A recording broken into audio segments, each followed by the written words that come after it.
하나님 말씀 보도록 하겠습니다. 요한계시록 1장 9절부터 20절까지의 말씀입니다. 저와 여러분이 한 절씩 교독하시고 마지막 절은 합독하도록 하겠습니다. 교독합니다. 나 요한은 너희 형제요 예수의 환난과 나라와 참음에 동참하는 자라.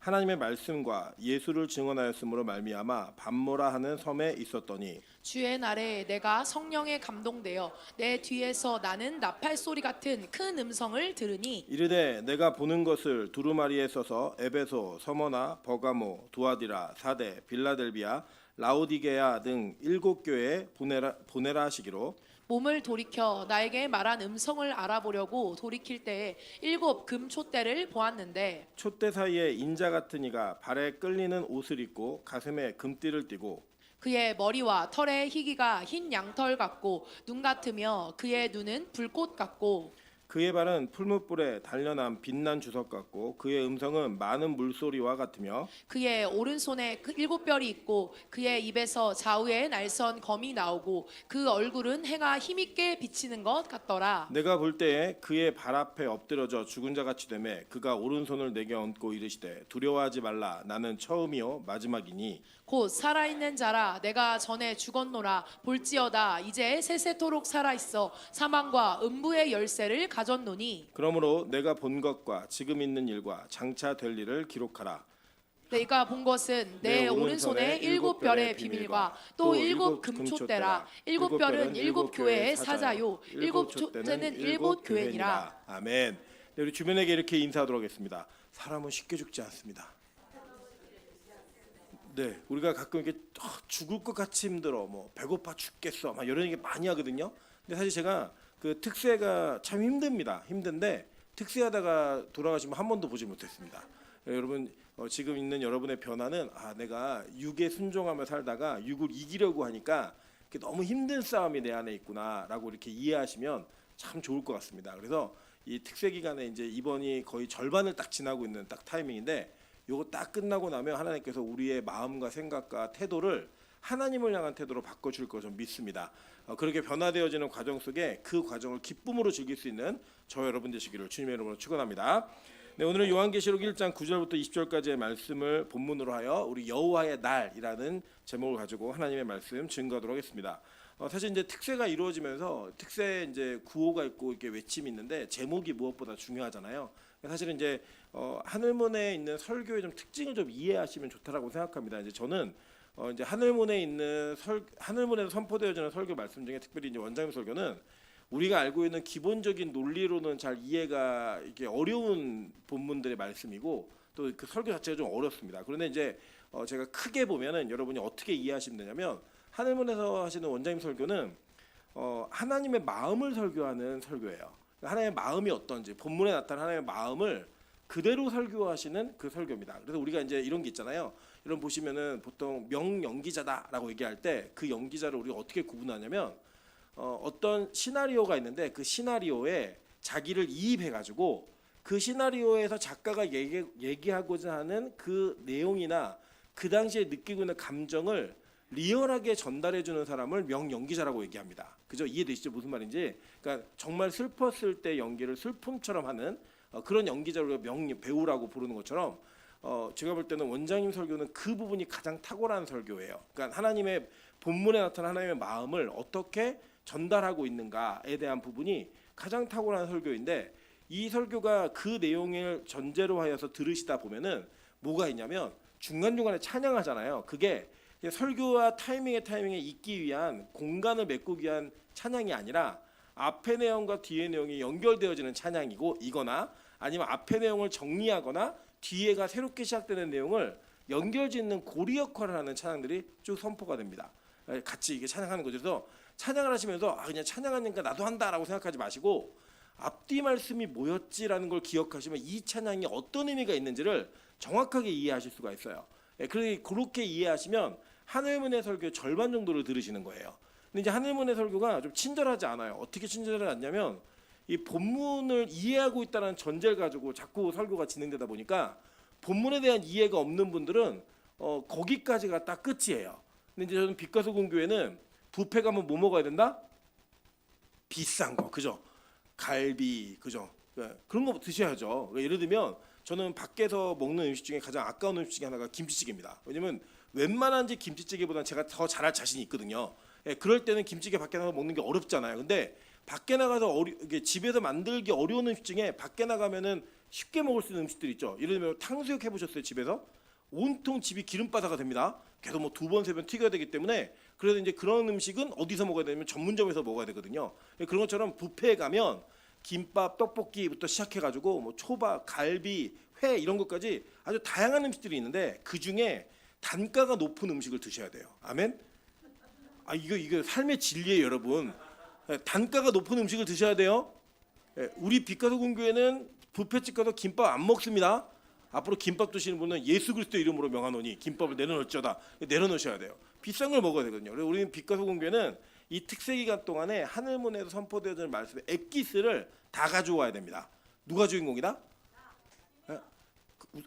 교회부터 생각하시고 너무 누가 주인공이다? 빛과 소금, 그죠? 그 달이 뜬다에 빛소금이란 가사가 있는 거 아시죠? 뭐라고 나오죠? 빛소금아리랑 이렇게 부르시는 거예요. 빛과 소금은.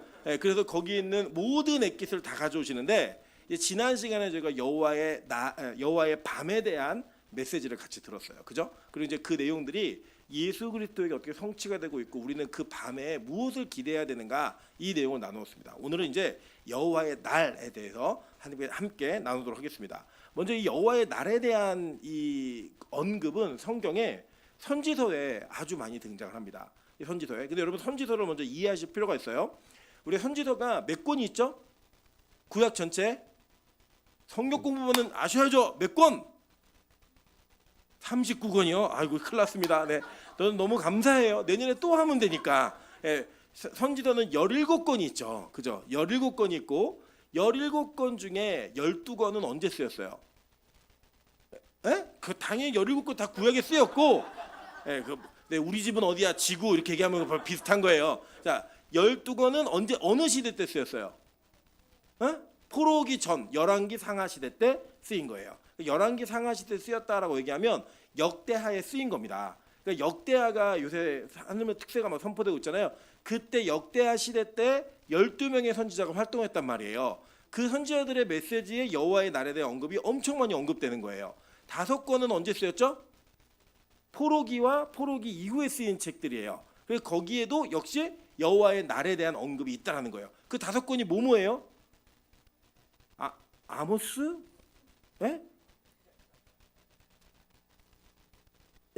스가랴, 다니엘, 에스겔, 에레미야, 학개, 스가랴.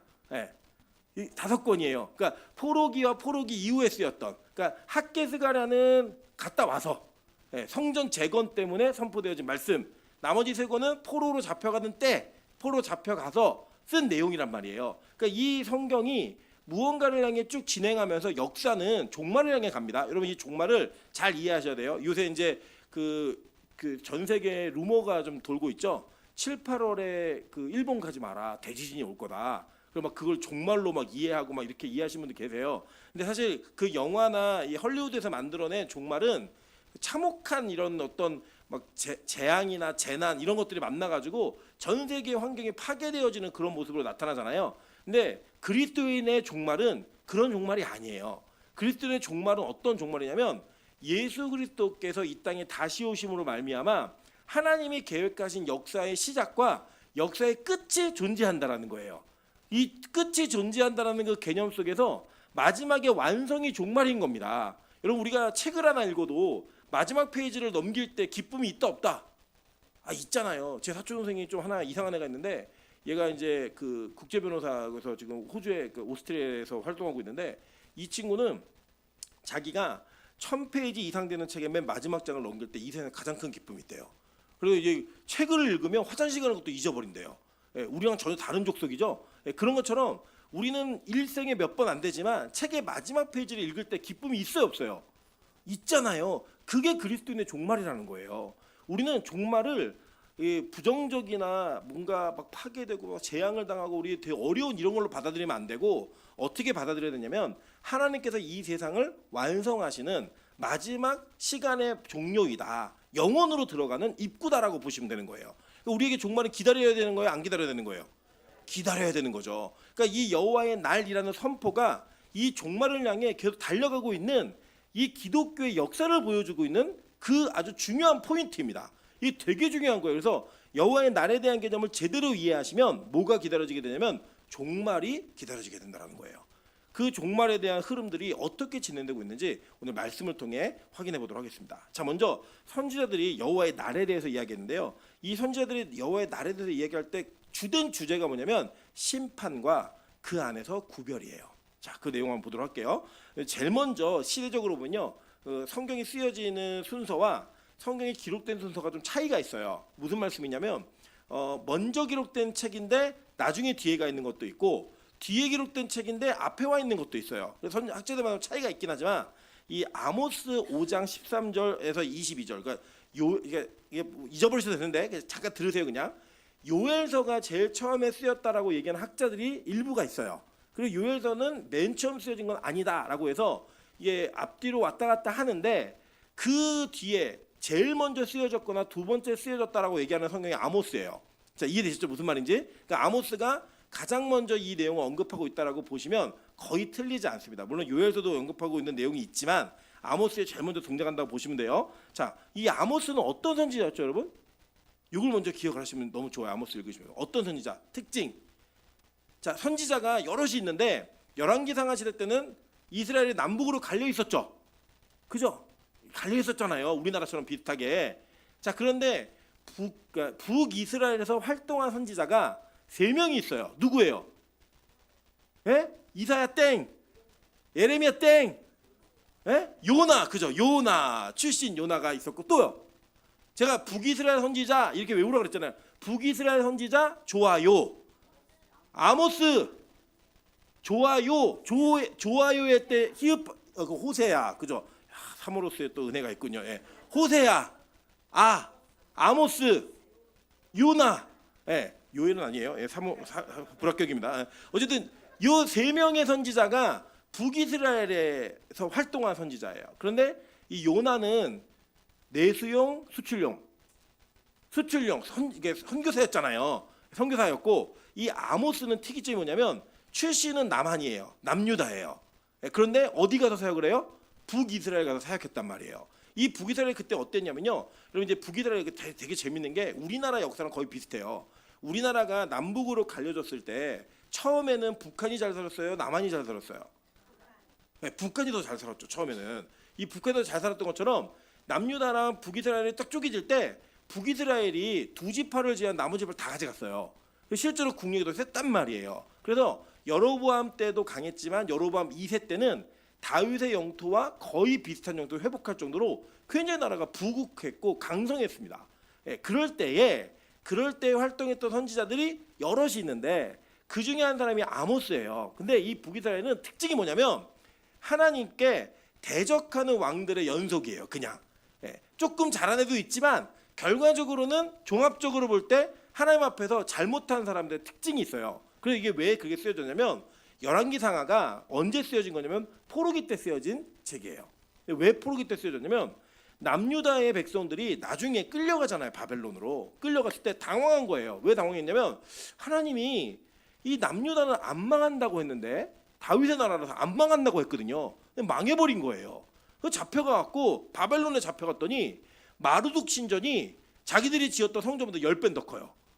그리고 거기에 있는 막 그 건물들, 나라의 크기, 여러분 기억나시죠? 느부갓네살이 애들 데려다가 막 잡아놓고 막 밥 먹이잖아요. 그때 먹을 때 전 세계에 있는 모든 좋은 음식들 다 갖다 먹였다고요. 그걸 먹으면서 깜짝 놀란 거예요. 깜짝. 이럴 수가 있죠. 어떻게 이런 게 가능하지? 제가 이제 예전에 그 어떤 간증하는 거 막 들어보다 보니까 이 북한에서 우리나라에 넘어오신 분들이 처음에는 이제 그 국정원에 가가지고 같이 이렇게 그 훈련 받고 이렇게 검사도 받고 이런 일이 있어. 적응하는 기간이 있는데 그 기간에 가장 놀라웠던 것 중에 하나가 뷔페로 음식을 주는 거래요.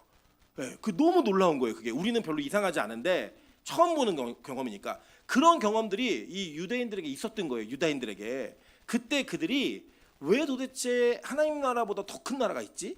하나님이 이 성전보다 더 큰 신전이 있지? 이게 혼란스러웠을 때 그들에게 그 답을 주는 책이 열왕기상하였어요.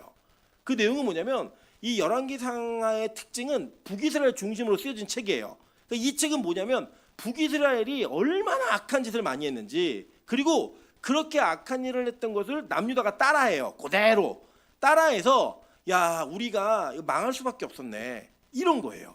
예를 들면 여러분이 집에 들어갔는데 막 갑자기 엄마나 아버지가 막 몽둥이 들고 막 때리기 시작하는 거예요.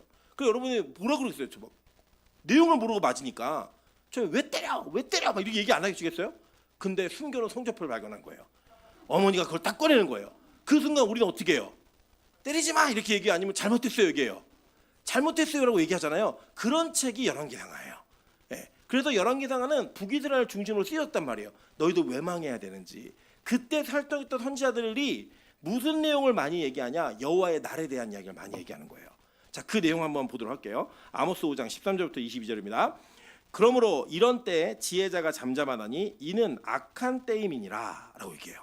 그러니까 그때 아모스 시대는 되게 잘 살았어요, 북이스라엘이. 근데 뭘 얘기하냐면 야 이때 지혜자들이 아무도 말 안 한다는 거예요. 이유가 뭐냐? 너무 악한 때여서 말을 안 한다는 거예요. 너희는 살려면 선을 구하고 악을 구하지 말지어다. 만군의 하나님 여호와께서 너희의 말과 같이 너희와 함께 하시리라. 너희는 악을 미워하고 선을 사랑하며 성문에서 정의를 세울지어다. 만군의 하나님 여호와께서 혹시 요셉의 남은 자를 불쌍히 여기시리라. 그러므로 주 만군의 하나님 여호와께서 이와 같이 말씀하시기를 사람이 모든 광장에서 울겠고 모든 거리에서 슬프도다 슬프도다 하겠으며 농부를 불러다가 애곡하게 하며 울음꾼을 불러다가 울게 할 것이며 모든 포도원에서 울리니 이는 내가 너희 가운데로 지나갈 것임이라. 여호와의 말씀이니라. 화있을진저 여호와의 날을 사모하는 자여 너희가 어찌하여 여호와의 날을 사모하느냐. 그날은 어둠이요 빛이 아니라 마치 사람이 사자를 피하다가 곰을 만나거나 혹은 집에 들어가서 손을 벽에 대었다가 뱀에게 물린 같도다. 여호와의 날은 빛 없는 어둠이 아니며 빛남 없는 캄캄함이 아니냐. 내가 너희의 절기를 미워하며 멸시하며 너희 성회들을 기뻐하지 아니하나니 너희가 내게 번제나 소제를 드릴지라도 내가 받지 아니할 것이요 너희의 살찐 희생의 화목제도 내가 돌아보지 아니하리라 라고 얘기합니다. 자, 그러니까 이 시대가 어떤 시대냐면 이 지혜자들이 잠잠할 수밖에 없는 악한 시대였다라는 거예요. 그래서 너희가 지금 잘 살고 뭔가 잘 되는 것 같고 부국강병한 것 같지만 지금 이 나라의 모든 일들은 너희가 앞으로 얼마나 슬픔을 당할지를 보여주는 하나의 현상이 이미 시작되었다고 얘기하는 겁니다. 이 사람들이 여호와의 날을 되게 기다렸어요. 왜 기다렸냐면 자, 이런 거예요.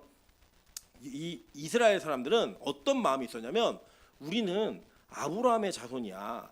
우리는 택함 받은 선민이야. 그래서 우리는 너희들은 달라라고 하는 이 경계선이 항상 있었어요. 여러분 지금도 전통 유대인들은 이방인들과 함께 식사 자리에 앉지 않습니다.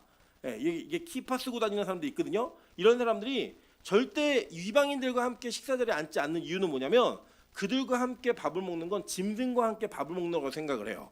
물론 지금 이 시대가 많이 이게 타락해가지고 개랑같이 겸상하고 막 이런 일이 많이 집에 있잖아요. 근데 보통 일반적으로는 개랑같이 식탁에서 밥을 먹으면 그 집을 이게 긍정적으로 보는 것보다 부정적으로 보는 일들이 더 많아요. 그런 것처럼 이방인들과 같이 식사하는 건 짐승과 밥을 먹는 거 이 정도의 개념이에요. 이 사람들은. 그러니까 어떤 일이 있던 간에 여호와의 날이 그들에게 임하면 우리는 다 살고 니는 다 죽어. 항상 그 얘기가 있었던 거예요. 그 생각이. 우리는 선택받은 백성이고 우리는 특별한 백성이기 때문에. 그래서 오늘 아모스가 얘기하는 거예요. 야, 니들 여호와의 날을 지금 기다리고 있니? 그런 생각 하지 마. 여호와의 날은 너희들에게는 축복과 행복과 기쁨이 있는 날이 아니야. 그날은 어떤 날이냐면 어둠의 날이고 빛이 아니라는 거예요. 캄캄함만 있지 빛남이 없는 그런 날이라고 이야기해 주는 겁니다. 누가요? 선지자가요. 그러니까 이게 예수를 믿고 하나님을 섬기는 것에 대한 막연한 희망적인 생각들, 이런 생각들이 완전히 박살나야만 하는 그런 메시지를 지금 아모스가 직격탄으로 전달하고 있는 거예요. 근데 이 얘기 안 들어요. 왜 안 듣는지 아세요? 나라가 잘 사니까 안 듣는 거예요. 여러분 우리 놀라운 게 뭐냐면요, 이런 거예요. 우리가요 어려운 일을 당하면 진짜 기도 열심히 합니다. 여러분 이렇게 보세요. 막 큰 병이 걸리면요 기도할 때요 목숨 걸고 기도해요. 땀이 온몸이 젖도록 기도해요. 여러분 그런 간절함이 우리 안에 있다니까요. 제가 예전에도 들었던 내용 중에 하나가 우리 제가 주일날도 설교 한번 말씀드렸는데 우리 예전에 김상인 집사가 어렸을 때 막 중문이 사니 막 그런 일이 있었대요. 우리 김선환 장로님이 의사한테 무릎을 꿇고 우리 아들 좀 살려달라고 얘기했다는 거예요. 여러분 그게 이상해 보이지 않죠? 우리가 만약에 그런 일을 당하면 진짜 우리가 그렇게라도 해서 뭔가 살 수 있다면 우리 간절하게 매달리잖아요. 근데 우리 한국교회가 그렇게 기도했던 교회예요. 여러분 6.25 때 전란 때 이 한국교회가 모여가지고 인천 상륙작전이 있는지도 몰랐지만 나라의 민족의 그 구국을 위해서 정말 눈물 뿌려 기도했고 밤새워 기도했다고요. 그 기도의 결과 이해할 수 없는 전쟁의 양상으로 인해 하나님이 그걸 역전으로 뒤집으셨어요.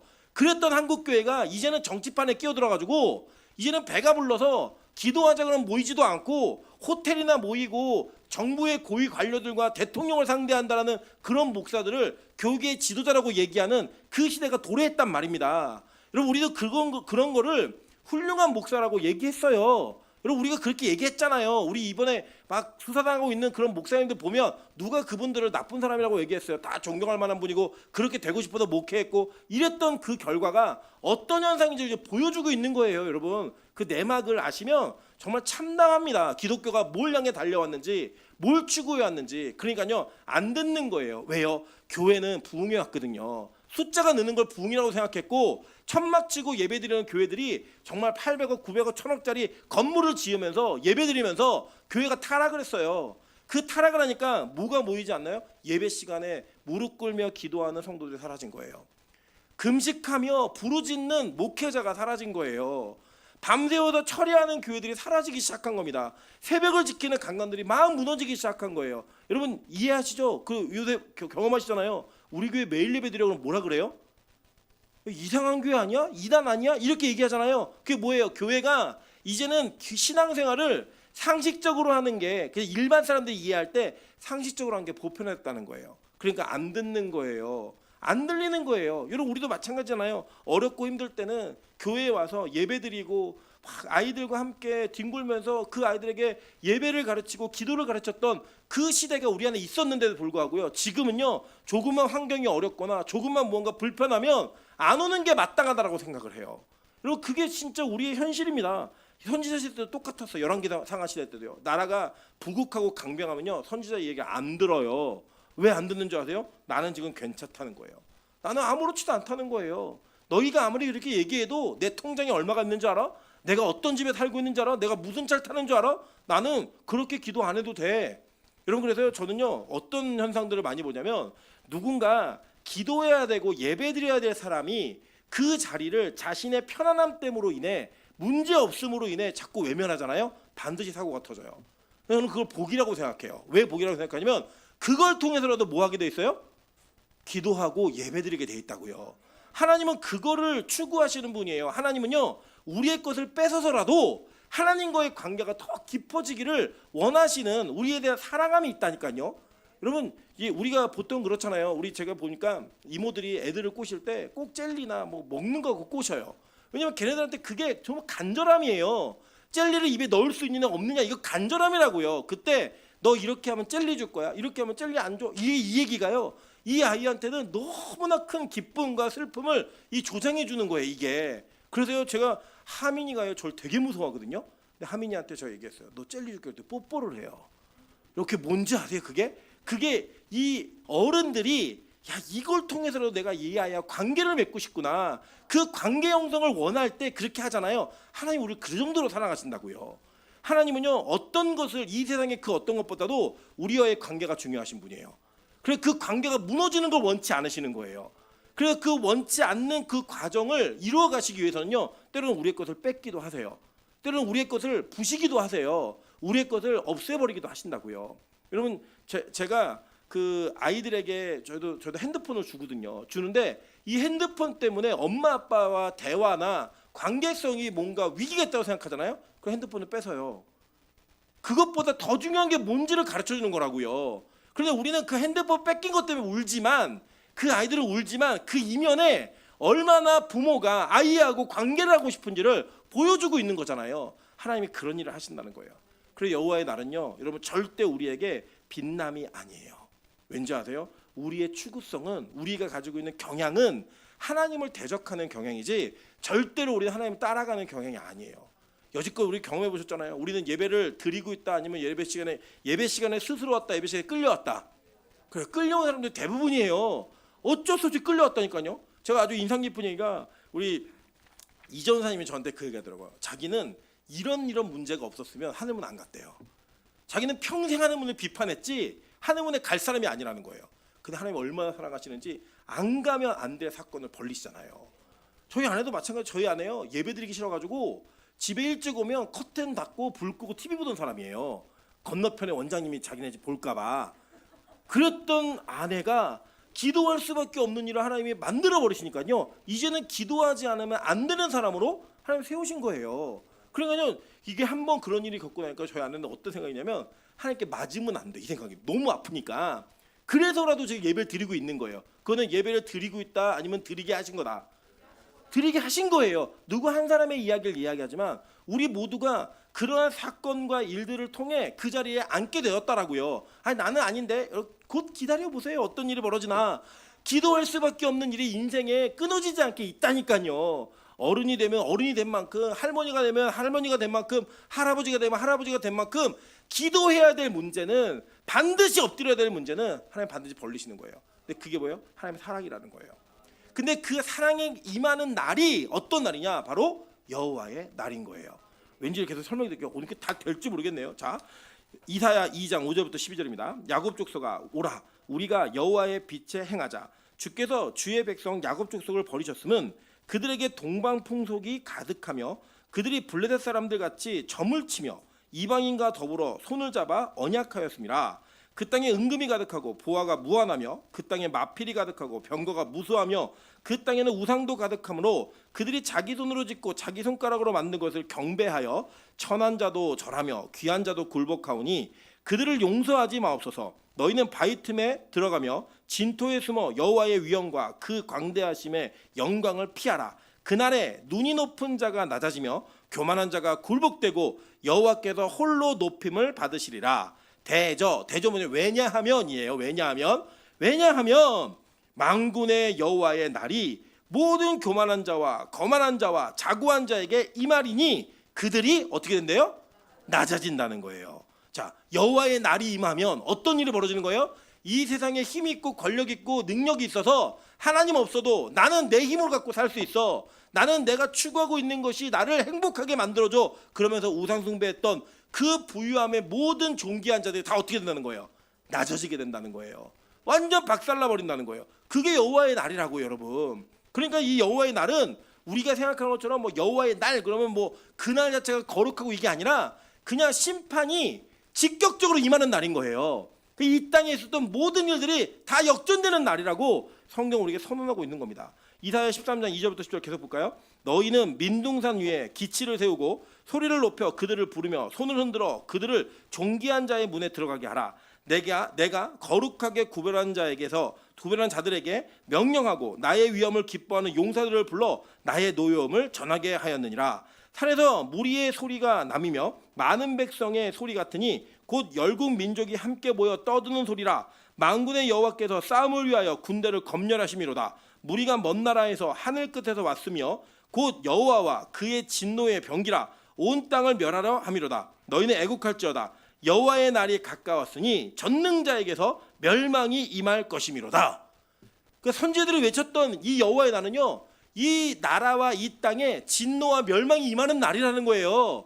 그리고 그 날이 지금 점점 가까이 오고 있다라고 선지자들마다 나라를 향해 외치고 있는 그 외침이 계속되고 있다라는 겁니다. 계속 구체적으로 계속 볼까요? 그러므로 모든 손에 힘이 풀리고 각 사람의 마음이 녹을 것이라. 그들이 놀라며 괴로움과 슬픔에 사로잡혀 해산이 임박한 여자같이 고통하며 서로 보고 놀라며 얼굴이 불꽃 같으리로다. 보라, 여호와의 날 곧 잔혹히 분냄과 맹렬히 노하는 날이 이르러 땅을 황폐하게 하며 그 중에서 죄인들을 멸하리니 하늘의 별들과 별 무리가 그 빛을 내지 아니하며 해가 돋아도 어두우며 달이 그 빛을 비추지 아니할 것이로다.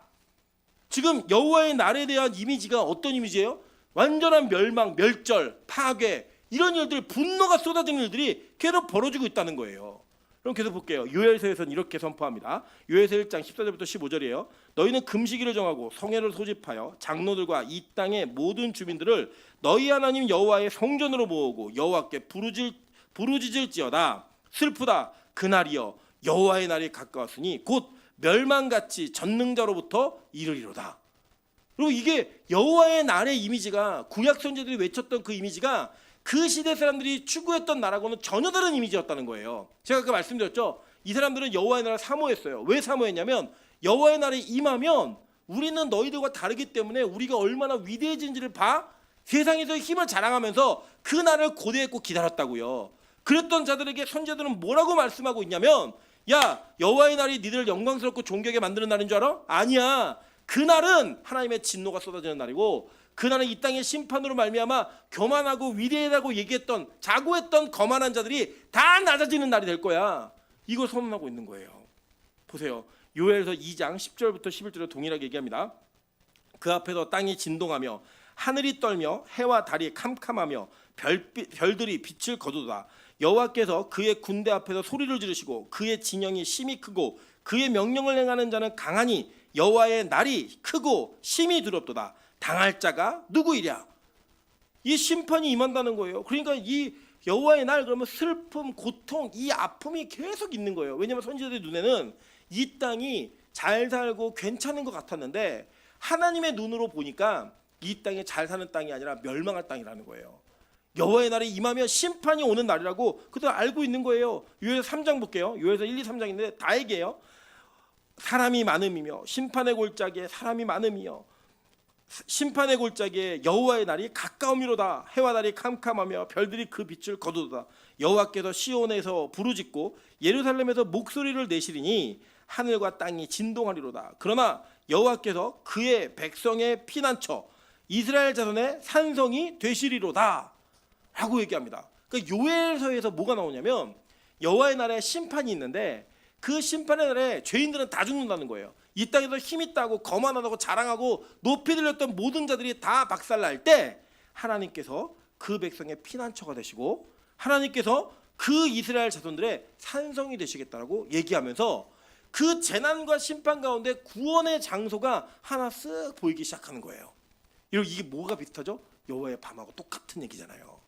여호와의 밤에 다 죽어야 된다고요. 장자들이 다 죽어야 되는데 다 죽을 너희들에게 내가 살 길 하나를 보여줄게. 그게 뭐였어요? 유월절이었단 말이에요.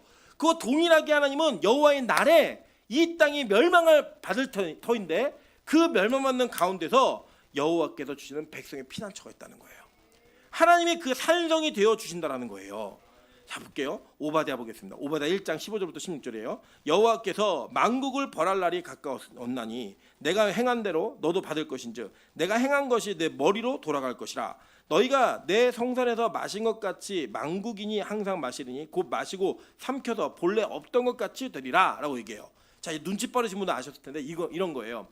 이 구약에 나타난 율법이 그 율법은 원래 율법의 한계를 통해 율법으로는 우리가 의롭게 될 수 없다는 걸 깨달으라고 우리에게 주신 거예요.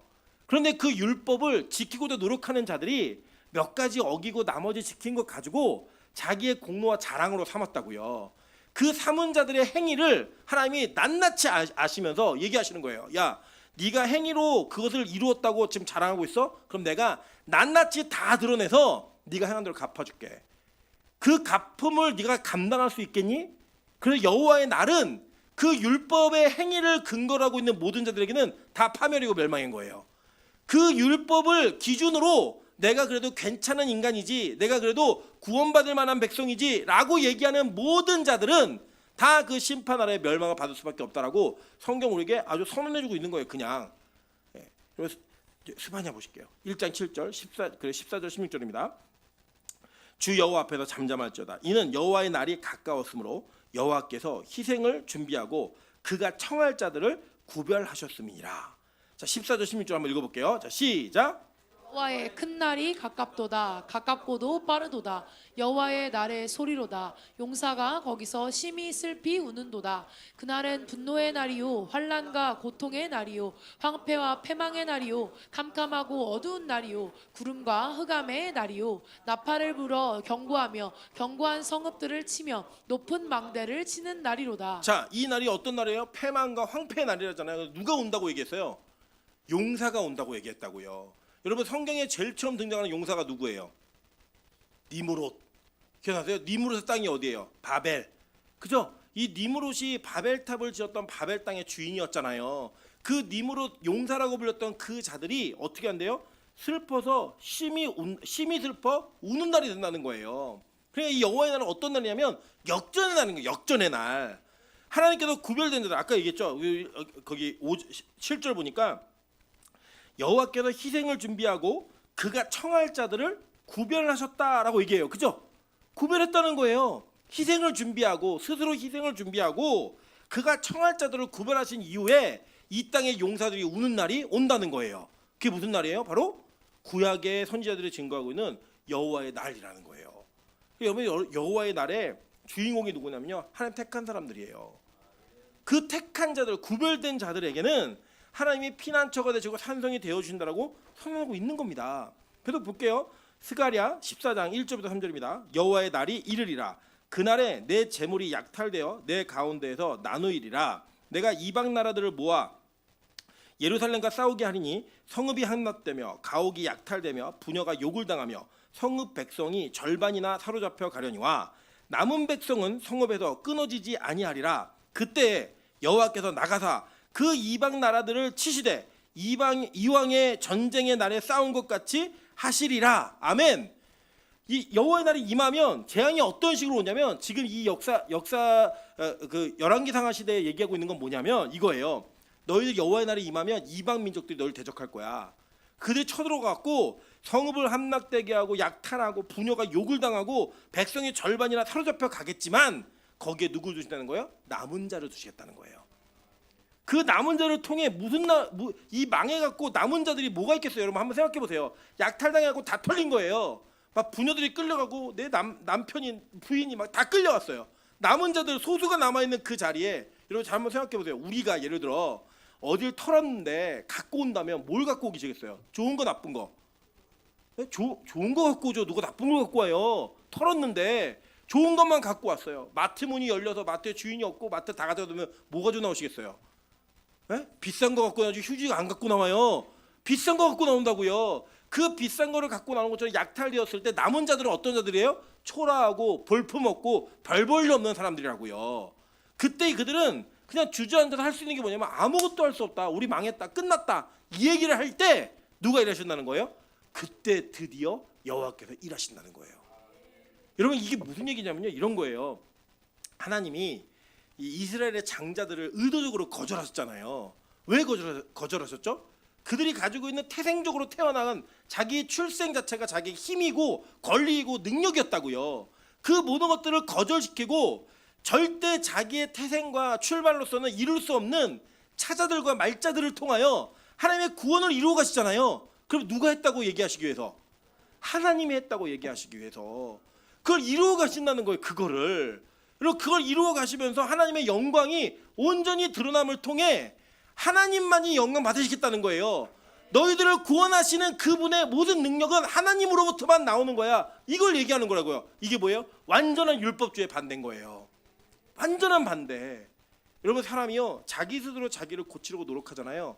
그 노력하는 거를 잘할 수 있는 사람들도 있어요. 때로는 예를 들면 나 다이어트 해야지. 그럼 다이어트 진짜 살 빼는 사람들이 있어요. 정말로. 근데 여러분 나 금연해야지. 이런 금연하는 사람이 있다고요. 근데 그거는 진짜 변화가 아니라 참는 거예요. 참는 거. 견디는 거라고요. 피고 싶은데 내가 견뎌야지. 먹고 싶은데 안 먹어야지. 근데 하나님이요 다이어트에 영을 주시잖아요. 어떤 일이 벌어지면 음식이 싫어져요. 안 먹게. 여러분 이게 웃으시라고 한 얘기인데 금연을 보세요. 우리가 내 힘으로 담배를 참은 사람은 정말 힘든 일을 또 만나면 피게 돼 있어요. 내 힘으로 술을 참는 사람은 어려운 일이 있거나 분위기가 취하면 아유 오늘은 마셔야지. 근데 오늘은 너무 슬프니까 마셔야지. 너무 기쁘니까 마셔야지 한다고요. 그런데 하나님의 힘으로 그게 이루어진 사람은요 싫어져요. 그게 안 하고 싶어진다고요. 그게 바로 복음의 능력이고 구원이 우리에게 아주 소극적으로 이루어지는 하나의 영역인 겁니다. 그러니까 우리의 구원은 내가 예배를 드려야지 결단해서 드리는 게 아니에요. 하나님이 작년에는 나에게 예배 드릴 마음을 안 주셨는데 올해는 예배 드릴 마음을 주시는 거예요. 그래서 내가 예배를 드리고 있는 거라니까요. 그때 뭐 해야 되는 거예요? 하나님 이 주신 김에 끝까지 그냥 아주 기름 붓듯 막 차고 넘치도록 부어주십시오. 그걸 해야 된다고요. 어제 김영신 목사님이 저를 싹 찾아오시더니 그분이 이제 조용하신 분이거든요. 근데 자기 물어볼 게 있대요. 뭔데요 목사님? 그랬더니 향미는 어떻게 저렇게 올인하고 있는 거냐요. 그래서 제가 그랬어요. 제가 이 숙제 전에 우리 향미자매가 무슨 얘기를 하다가 네가 한 곳에 뿌리를 내리지 못하고 여기저기 주워 먹으면 너 영적 불구자돼. 영적으로 상처 입은 사람 고치면 되지만 영적인 장애자가 되면 못 고쳐. 절대 크지 않아. 이 말에 향미자매가 결단한 거예요. 내가 먼저 예배자가 돼야겠다. 근데 너무 놀라운 사실 아세요? 제가 그 얘기를요 만났을 때부터 지금까지 계속했어요. 만났을 때부터 지금 계속했다니까요. 동일하게. 여기 안영 전사가 저기 증인이에요. 증인. 똑같이 얘기했어요. 제가. 근데 들린 거예요. 들려진 거예요. 그게 하나님 귀를 여셨다고요. 그 귀를 열고 그 들려지니까 이게 예배 자리로 옮겨지게 되는 거예요. 여러분 그게 은혜라니까요.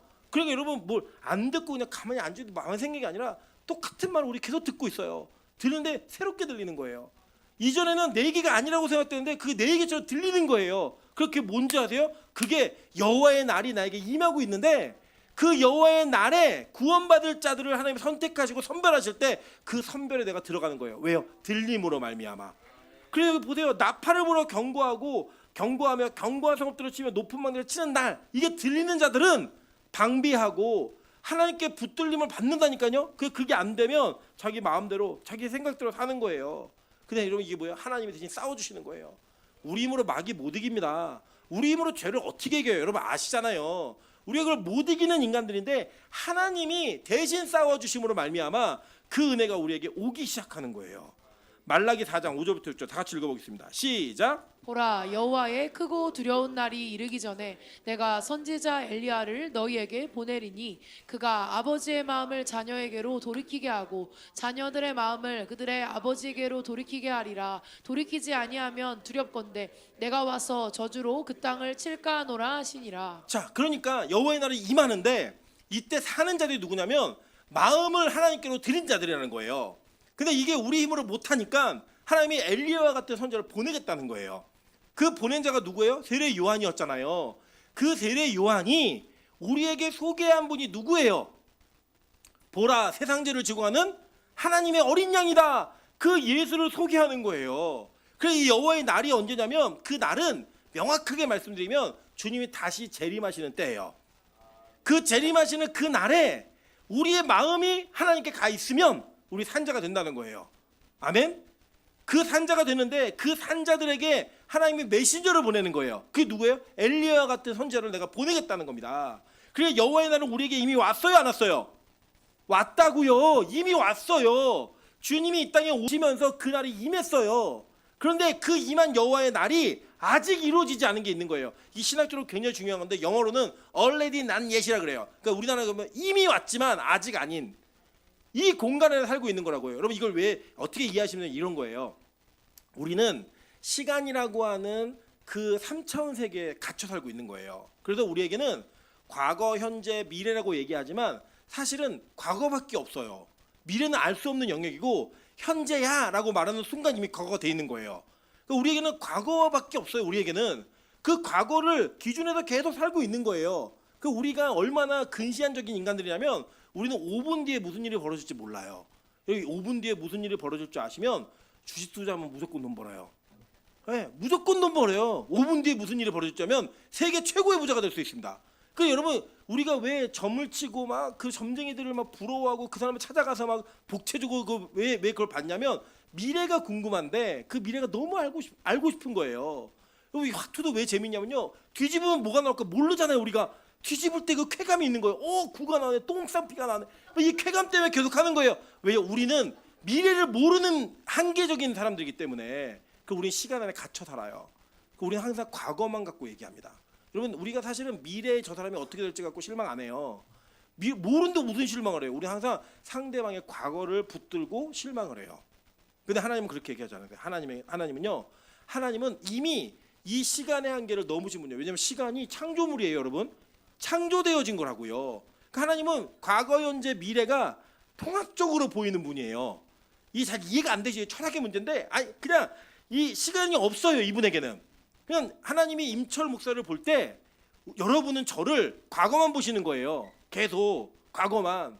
얼마 전에 우리 유은 사모가 2년 전에 제 영상을 탁 보여주면서 이거 보라고 목사님 이렇게 젊었다고. 제가 얼마나 늙었는지를 막 보여주는 거예요. 제가 볼 때 똑같은 것 같은데 과거를 보면서 과거를 비교하고 있는 거죠. 맨날 그 짓을 한다고 우리는. 그런데 하나님은 그렇게 하지 않으셨어요. 하나님은요, 우리 임철 목사를 볼 때 제가 죽어서 천국 들어가는 그날까지 하나님의 모든 계획 안에 다 그분은 알고 계신 분이에요.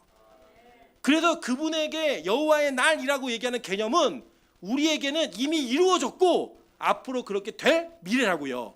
그러니까 미래라는 단어와 미래라는 시간은 오직 하나님의 영역이에요. 우리 영역이 아니라. 그래서 그 영역 속에서 하나님은 저와 여러분에게 너희는 이미 구원받은 자야 라는 선언을 해버리시는 거라고요. 근데 우리는 그걸 몰라요. 미래를 모르니까. 심지어는 우리 자신의 믿음이 있는지 없는지 유무도 우리는 잘 몰라요. 심판 때 앞에서야 아는 거예요, 그거는. 그런데 하나님은 우리에게 이 말씀하시면 뭘 얘기하는 거냐면, 야, 너희들에게는 이미 여호와의 날이 시작되었고 그 일이 이루어졌어. 그런데 안 이루어진 자들에게는 어떤 일인지 내가 알려줄게. 그걸 예수님이 이 땅에 선언하고 가신 거예요. 자, 그 내용을 볼게요. 요한복음 12장 31절부터 33절입니다. 이제 이 세상에 대한 심판이 이르렀으니 라고 얘기해요. 자, 아까 여호와의 날이 구약에서 다 모였어요. 심판의 날이었죠. 재앙의 날이었잖아요. 이미 이루어졌다는 거예요. 보세요. 이제 이 세상의 임금이 쫓겨나리라. 내가 땅에서 들리면 모든 사람을 내게로 이끌겠노라. 땅에서 들린다는 얘기 뭐예요? 들린다. 에이로라는 단어인데 들린다. 십자가에 들리는 걸 얘기하는 거예요. 그럼 무슨 일이 벌어지면 보세요. 이렇게 말씀하심은 자기가 어떠한 죽음으로 죽을 것을 보이심이로라. 그러니까 이 십자가는 예수님이 창세 이전부터 죽임당한 어린 양으로 요한계시록에 얘기했잖아요. 이미 예수님이 이 땅에 오시기 전부터 그렇게 돌아가실 걸 계획하고 계셨던 거예요. 그걸 통해 세상을 심판하시겠다는 거예요. 여러분 무섭지 않습니까? 우리는 십자가가 뭐 고귀한 희생 이런 개념으로 이해하잖아요. 종교인들은. 근데 신앙인들은요, 그게 뭐냐면 여호와의 날의 성취인 거예요. 그리고 그날에 어떤 일이 벌어졌느냐, 이 십자가를 믿는 자들은 구별된 자들로서 선택받은 자들이 되는 거고요. 이 십자가가 안 믿어지는 자들은 그들은 그 십자가가 조롱거리고 그 십자가가 모욕의 거리예요. 그들은 그것 때문에 안 믿어서 심판받는 거예요. 골로새서 2장 13절 15절에 얘기합니다.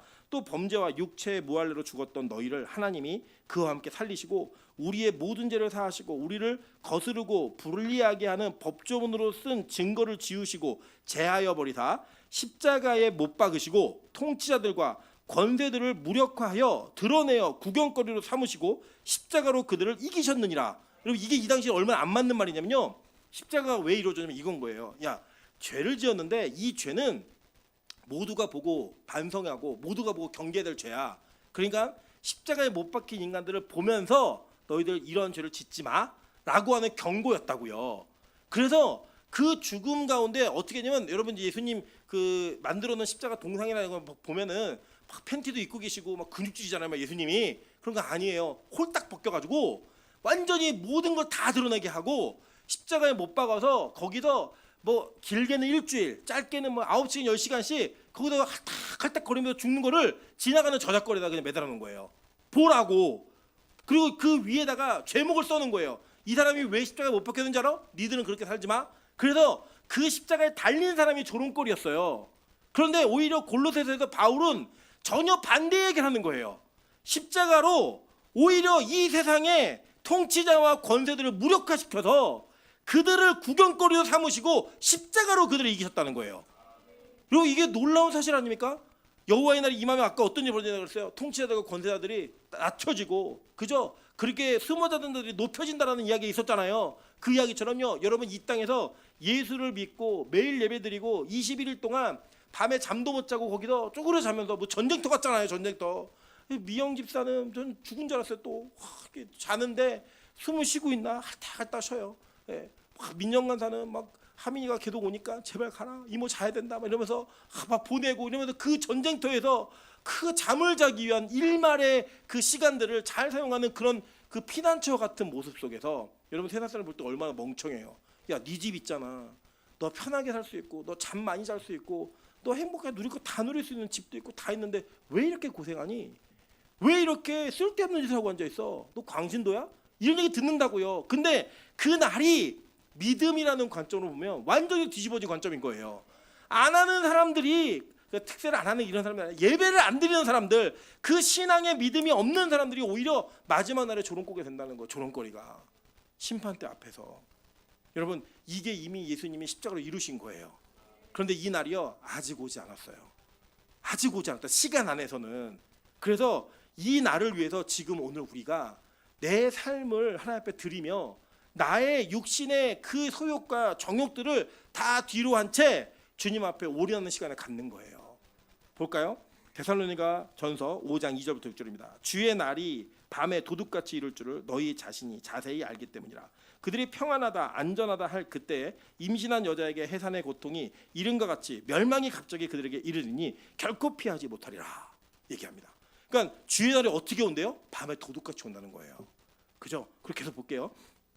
형제들아 너희는 어둠에 있지 아니하며 그날이 도둑같이 너에게 임하지 못하리니 너희는 다 빛의 아들이요 낮의 아들이라. 우리가 밤이나 어둠에 속하지 아니하나니 그러므로 우리는 다른 이들과 같이 자지 말고 오직 깨어 정신을 차릴지라 라고 얘기해요.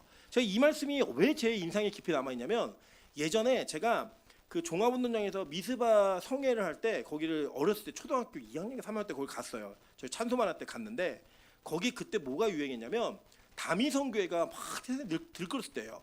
이 다미성교도 몇 사람의 청년들이 와가지고 거기 집회 참석하는 청년들과 논쟁을 막 싸우면서 막 벌이는 건데 버릴 때 뭐라고 했냐면 주님 오실 날이 성경 어떻게 하냐 모른다고 얘기했다 그랬더니 깨어있는 자들은 알 수 있다고 성경이 얘기했다 이걸 얘기한 거예요. 근데 이게 그 말이 아니에요. 무슨 말인지 잘 설명해 드릴게요. 자 보세요. 예를 들어서 제가 이렇게 하는 거예요. 갑자기 제가 여러분이 가만히 서 있는데 뒤에 살짝살짝 몰려갖고 제가 이렇게 놀래면 놀라시겠어요? 안 놀라시겠어요? 엄청 놀라시겠죠? 저는 게 너무 재밌거든요. 그게 저희 아내한테 맨날 그걸 해요. 저희 아내가 집에 들어올 때쯤 있으면 집안 불을 다 꺼놓고 화장실에서 다 서 있어요. 이러고 불을 다 꺼놓고.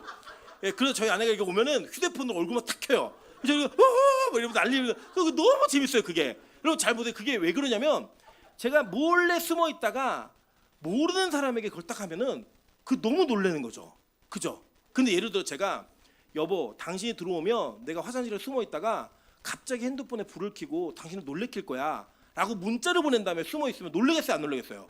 안 놀래잖아요. 그죠? 올 줄 알고 있으면 안 놀랜다고요. 그러니까 이게 뭐냐면 주의 날이 임하는데 여호와의 날이 임하는데 이거 전혀 대비하지 않고 아유 나는 세상에 일하고 잘 먹고 잘 사는 게 제일 중요해 이러고 사는 사람들은 갑자기 주님 오시는 소리와 함께 나팔 소리와 함께 구름 타고 주님 오시면 놀랜다 안 놀랜다? 어우 진짜 오셨네 나 이럴 줄 몰랐는데 놀랜다는 거예요. 근데 진짜 깨어있는 성도는 그 종말을 사모하는 거예요. 여호와의 날을 너무 기다리는 거예요. 주님 오신다고 약속한데 진짜 믿으니까 꼭 오셨으면 좋겠어요. 이렇게 너무 덥고 비 오고 힘든 수요일 밤에 오셨으면 좋겠어요.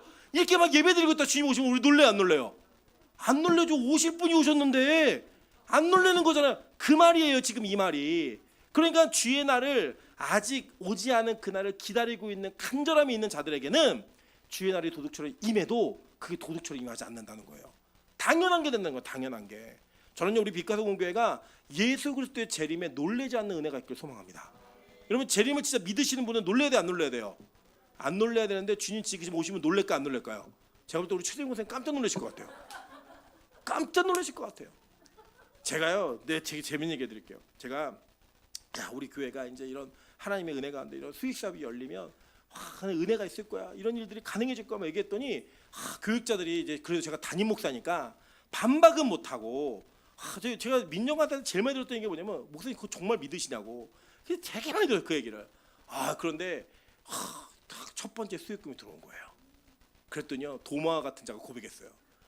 이승재 전사가 저 이제 믿습니다. 네, 이제 믿습니다. 그 전까지 뭐예요? 안 믿었다는 거예요. 정말 된다. 자기 저 아직도 못 믿겠대요. 이런 데들이 많아요. 그리고 이게 뭐냐면 우리가 진짜 될 거라고 믿는 사람들과 그걸 믿지 않는 사람의 차이가 바로 그런 거예요. 저는 빛가서 공교회는 적어도 주님 재림하실 때 아무도 놀라지 않기를 소망합니다. 와, 진짜 우리가 믿던 그날이 정말 이루어졌구나.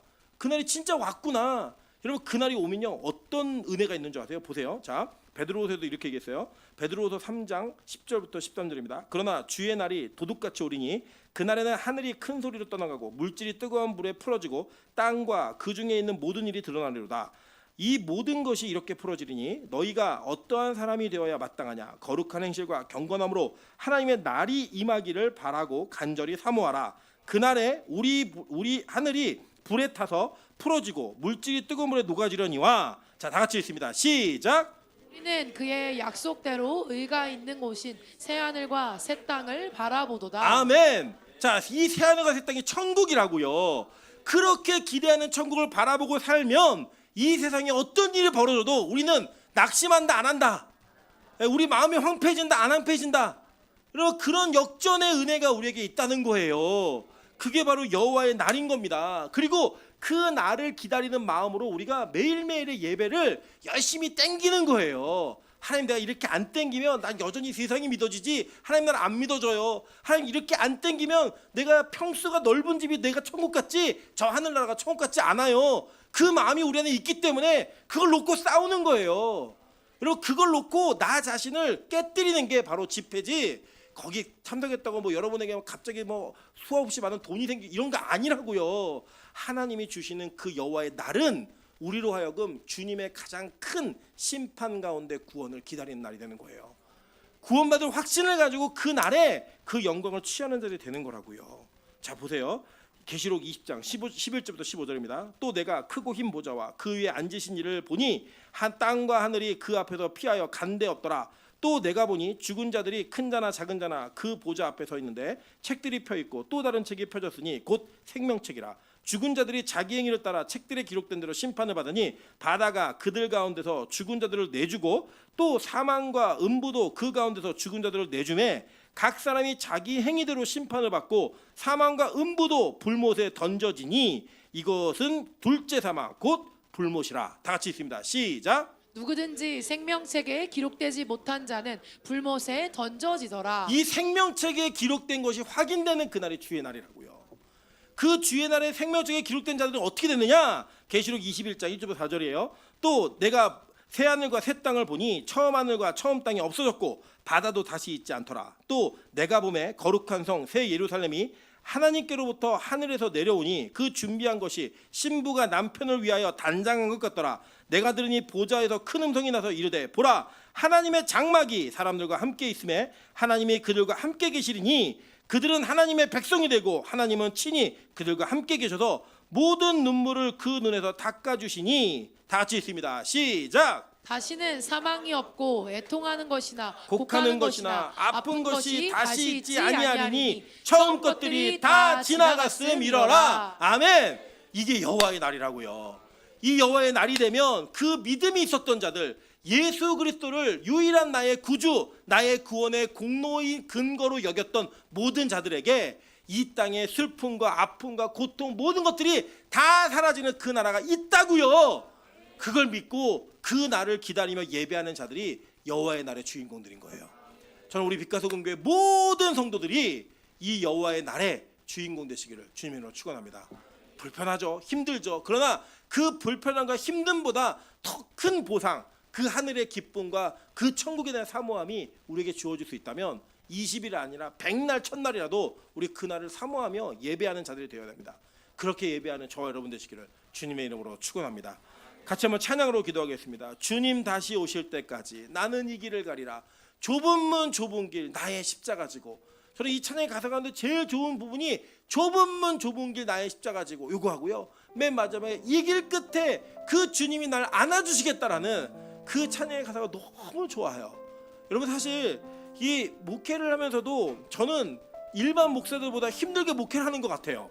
좀 저도 편했으면 좋겠고 좋은 게 좋은 거대로 넘어갔으면 좋겠고 좀 저도 많이 쉬고 좀 놀았으면 좋겠어요. 근데 말씀을 대면할 때마다 그게 안 돼요. 보고 배운 게 도둑질이라고 매일 예배드리는 어머니의 목회를 보면서 제 안에 그 목회가 너무 싫었음에도 불구하고 거절할 수 없는 하나님의 이끄심이 있어요. 그 이끄심대로 살면서 제가 유일하게 소망하는 거 하나는 주님, 제가 따라갑니다. 아니, 끌려갑니다. 그러나 이 길 끝에 그 계신 주님이 저를 안아주시는 그날을 꿈꾸면서 오늘 하루하루의 예배를 행복하게 드릴 수 있게 좀 도와주십시오. 그 목회가 행복할 수 있게 좀 도와주십시오. 그 꿈을 갖고 삽니다. 여러분, 저는 이 행복한 꿈이 우리 교인들에게 다 전달됐으면 좋겠습니다. 우리 교인들이 이걸 소망하며 예배드렸으면 좋겠습니다. 그 마음으로 찬양으로 기도하며 나가도록 하겠습니다.